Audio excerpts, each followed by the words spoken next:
প্রিয় শিক্ষার্থীবৃন্দ, আশা করি তোমরা ভালো আছো, সুস্থ আছো এবং সুন্দরভাবে লেখাপড়া চালিয়ে যাচ্ছ। আমি তাবিন্দা নাজ, প্রভাষক গণিত, দৌলতপুর দিবানন্দ কলেজের পক্ষ থেকে তোমাদের আজকের অনলাইন ক্লাসে স্বাগত জানাই। আমি আমার গত ক্লাসে তোমাদের এক্সারসাইজ 3A এর অনেকগুলো অঙ্ক করিয়ে দিয়েছিলাম। আজকে আমি এক্সারসাইজ 3B সরল রেখা, এক্সারসাইজ 3B এর সরল রেখা এটা শুরু করব। এখানে এক্সারসাইজ 3B এর অঙ্কগুলো করতে গেলে আমাদের কিছু সূত্র জানতে হবে, কিছু নিয়ম জানতে হবে। আজকে আমি যে সূত্রগুলো লিখে দেব, এই সূত্রগুলোর সাহায্যে তোমরা এক্সারসাইজ 3B এর সবগুলো অঙ্ক করতে পারবে।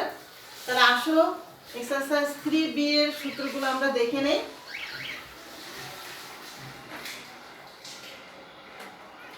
এক নাম্বার,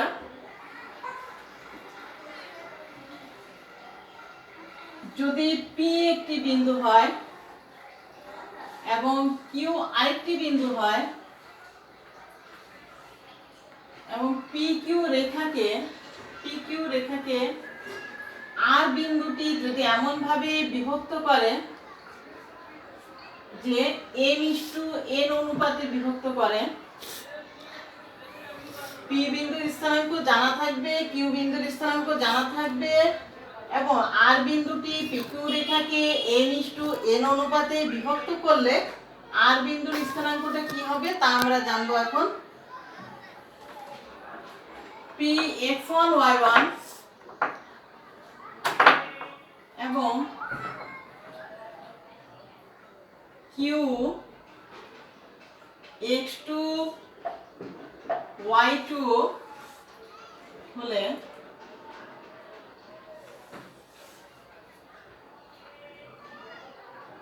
m/PQ রেখাকে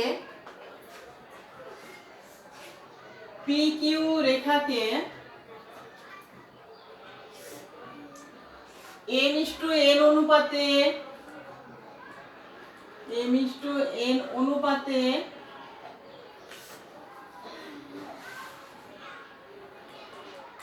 বিভক্তকারী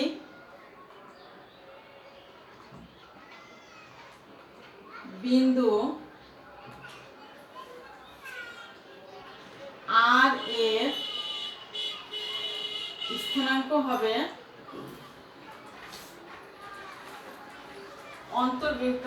অন্তর্বিভক্তকারী অনুপাতে অন্তর্বিভক্তকারী বিন্দু R এর স্থানাঙ্ক হবে, অর্থাৎ P বিন্দু এবং Q বিন্দু কে R বিন্দু m/n অনুপাতে অন্তর্বিভক্ত করলে R এর স্থানাঙ্কটা হবে m/x2 প্লাস n/x1 ভাগ m প্লাস n। এটা হলো R বিন্দুর ভুজ। এবং কোটিটা কি হবে? কোটিটা হবে একইভাবে m/y2 প্লাস n/y1 ভাগ m প্লাস n। মনে রাখার সহজ নিয়ম হচ্ছে সূত্রটা, অনুপাত যখন প্রথমটা ভুজ দ্বিতীয়টা, এজন্য m/x2 প্লাস অনুপাত যখন দ্বিতীয়টা ভুজ প্রথমটা n/x1 ভাগ অনুপাত দ্বয়ের যোগফল। একইভাবে কোটিও, অনুপাত যখন প্রথম কোটি দ্বিতীয় বিন্দু আর অনুপাত যখন দ্বিতীয় কোটি আসবে প্রথম বিন্দুর ভাগ অনুপাত দ্বয়ের যোগফল।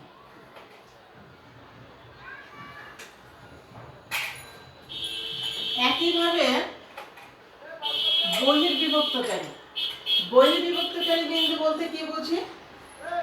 P একটা বিন্দু আছে আর Q এখানে আরেকটি বিন্দু আছে, তাহলে PQ রেখাকে বর্ধিত করে, এই যে R বিন্দুটা বাইরে অবস্থিত, বর্ধিত করে অনুপাত m/n অনুপাতে। তাহলে সূত্রটা কি হবে? Px1 y1 এবং Qx2 y2 হলে PQ রেখাকে m/n অনুপাতে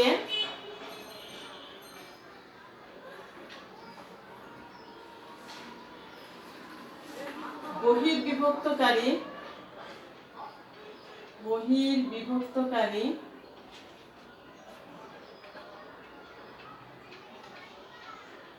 বিন্দু r এর স্থানাঙ্ক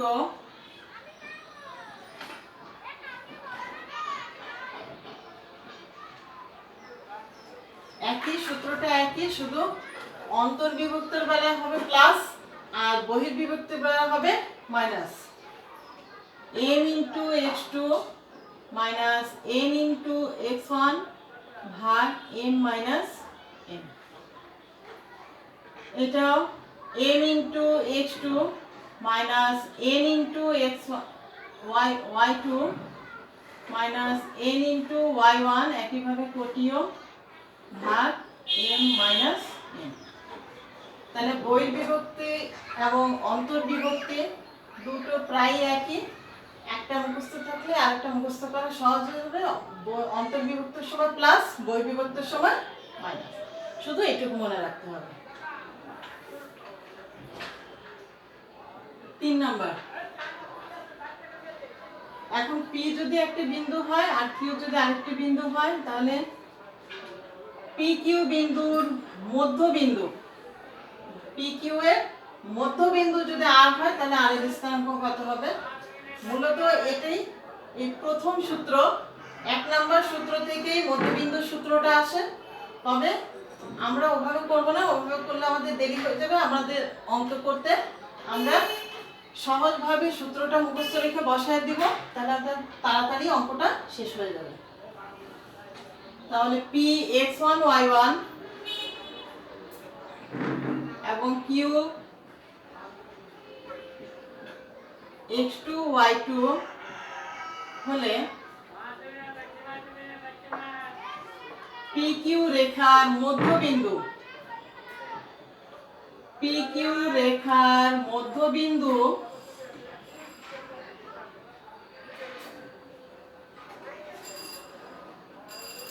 মধ্যবিন্দু আর এর স্থানাঙ্ক হবে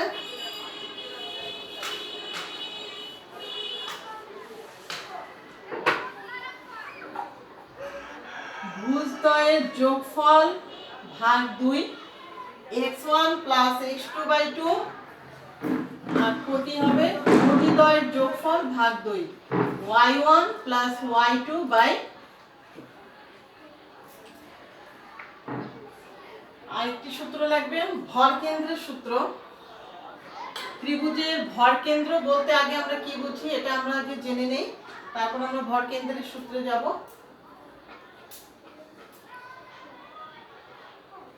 এটি যদি একটি ত্রিভুজ হয় ABC, যদি একটি ত্রিভুজ হয়, কোণ A এর সমদ্বিখণ্ডক AD, কোণ B এর সমদ্বিখণ্ডক BE এবং কোণ C এর সমদ্বিখণ্ডক CF, এই যে কোনো ত্রিভুজের 3টি শীর্ষ কোণের সমদ্বিখণ্ডক যে বিন্দুতে মিলিত হয় সেটি হচ্ছে ওই ত্রিভুজের ভরকেন্দ্র। এখানে 3টি ত্রিভুজের তিনটি কোণের শীর্ষ কোণের সমদ্বিখণ্ডক ত্রয় মিলিত হয়েছে এই বিন্দুতে, এই নামটা দিলাম আমি G। তাহলে এই Gটা হচ্ছে ত্রিভুজের ভরকেন্দ্র। এই G কে, ত্রিভুজের ভরকেন্দ্রকে সাধারণত G দ্বারা প্রকাশ করা হয় এবং এই এবি যে সমদ্বিখণ্ডক এটাকে বলা হয় ত্রিভুজের মধ্যমা। বিই হচ্ছে আরেকটি মধ্যমা এবং সিএফ হচ্ছে আরেকটি মধ্যমা। ভরকেন্দ্র ত্রিভুজের মধ্যমাকে সর্বদা 2:1 অনুপাতে 2:1 অনুপাতে অন্তর্বিভক্ত করে এবং ত্রিভুজের মধ্যমা এই যে এখানে যেমন ধরো এডি, ত্রিভুজের মধ্যমা সবসময় ভূমিকে সমদ্বিখণ্ডিত করে, অর্থাৎ এই ডিটা হবে বিসি এর মধ্যবিন্দু, ই হবে এসি এর মধ্যবিন্দু এবং এফ হবে এবি এর মধ্যবিন্দু এবং জি এডি মধ্যমাকে 2:1 অনুপাতে অন্তর্বিভক্ত করবে, জি বিই মধ্যমাকে 2:1 অনুপাতে অন্তর্বিভক্ত করবে। একইভাবে সিএফ মধ্যমাকেও জি 2:1 অনুপাতে অন্তর্বিভক্ত করবে। আমাদের এই শর্তগুলো মনে রাখতে হবে। তাহলে আমরা কি জানলাম?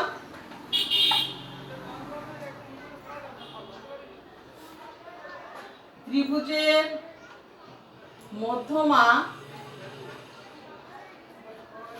মধ্যমাগুলো ভূমিকে সমদ্বিখণ্ডিত করে, এটা আমাদের মনে রাখতে হবে। ভূমিকে সমদ্বিখণ্ডিত করে, অর্থাৎ আমি যে চিত্রটা এঁকেছিলাম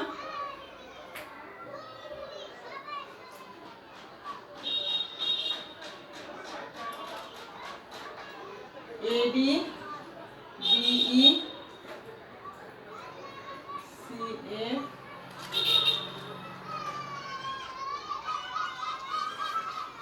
অর্থাৎ ডি বিসি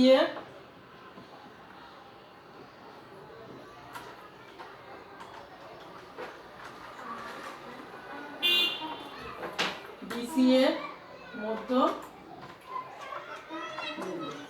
একইভাবে ই মধ্যবিন্দু হবে, এফ ও মধ্যবিন্দু হবে।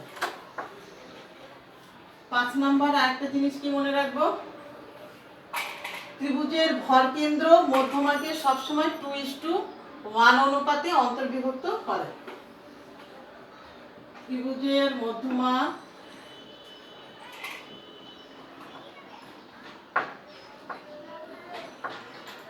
ত্রিভুজের ভরকেন্দ্র মধ্যমা না, ভরকেন্দ্র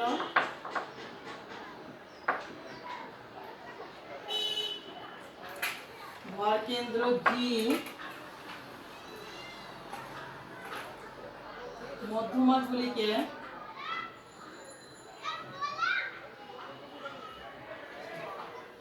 টু ইস টু ওয়ান অনুপাতে অন্তর্বিভক্ত করে।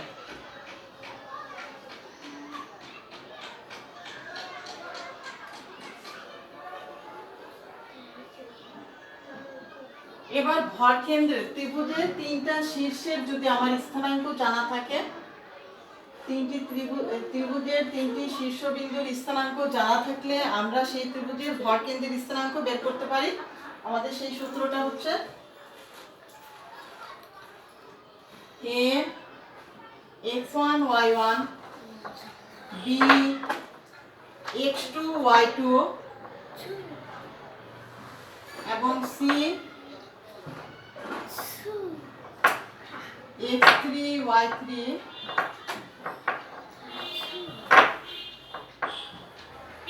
ত্রিভুজের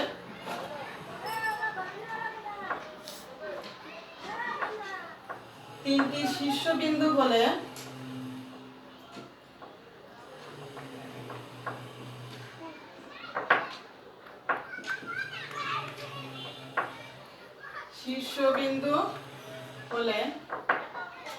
ভরকেন্দ্র জি এর স্থানাঙ্ক হবে, ভরকেন্দ্র জি হবে ভুজ তিনটার যোগফল ভাগ 3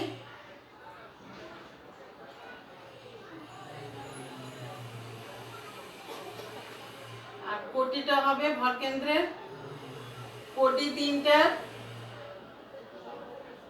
যোগফল ভাগ। তাহলে কোণে একটি ত্রিভুজের তিনটি শীর্ষবিন্দুর স্থানাঙ্ক জানা থাকলে আমরা সেই ত্রিভুজটার ভরকেন্দ্র বের করতে পারব। তাহলে এক্সারসাইজ 3B এর এই সূত্রগুলো তোমরা ভালো করে আয়ত্ত করো।